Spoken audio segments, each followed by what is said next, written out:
Hey, I'm Sara Bendrick, and I'm here with Paul from Mason Saw and Lawn Service out here in El Cajon, California. And I'm really excited to talk to him today about a few things. One, all the new regulations when it comes to battery products. I know I've been told a million times, and I still can't remember what I'm supposed to know. Yeah. And then also just the difference of battery versus gas, like the pros and cons and why somebody might choose one. You might even have a choice if you're still in California, but I think this video is relevant because oftentimes the other states follow what California does, so Yes, they sorry. do. That's true. All right, so the California regulations that went into effect this year, Yes. can you expand upon that? Because again, I know there's a lot of things about it, but it's also not that complicated. True.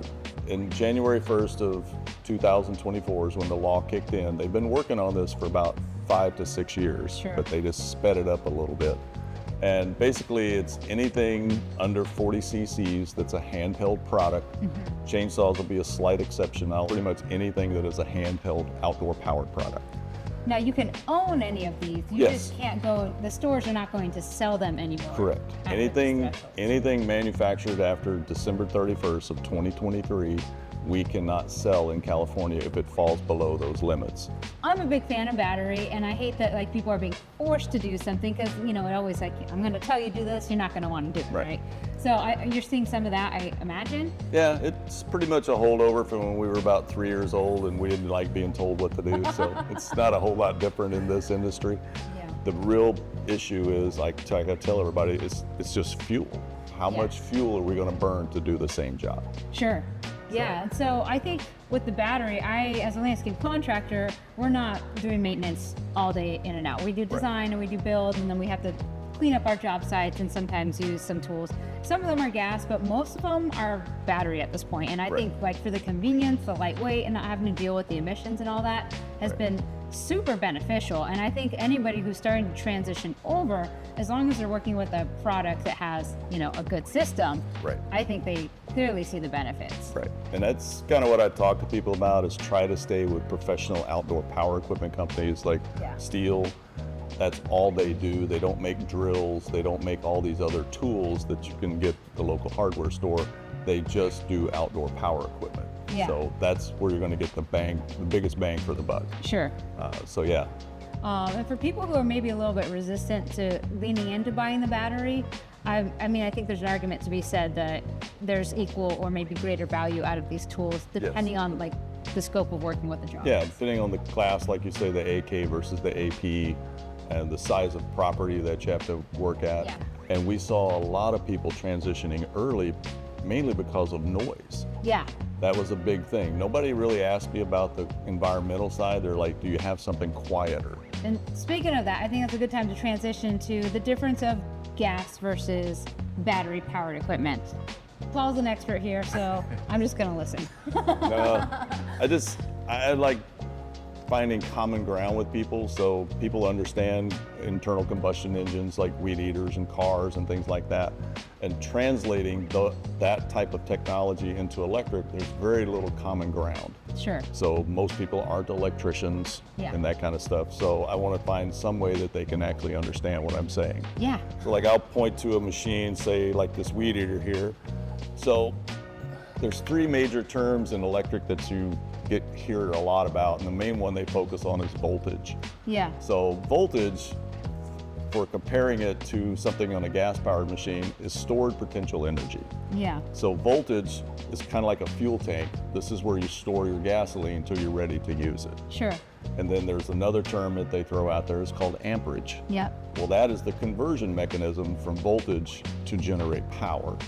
So it's kind of like the carburetor pulls fuel up and injects it into the engine to generate power. Yep. And then the last term, and the most important of all of them, is the output. The horsepower, torque, wattage. In electric, it's called wattage. And wattage is what equals work. So the more wattage you have, the more work you're going to get done. This one. Yes. Here we go. He had these little things made up, which is actually super cool. I'll give you a copy. He'll give us a copy. Even better.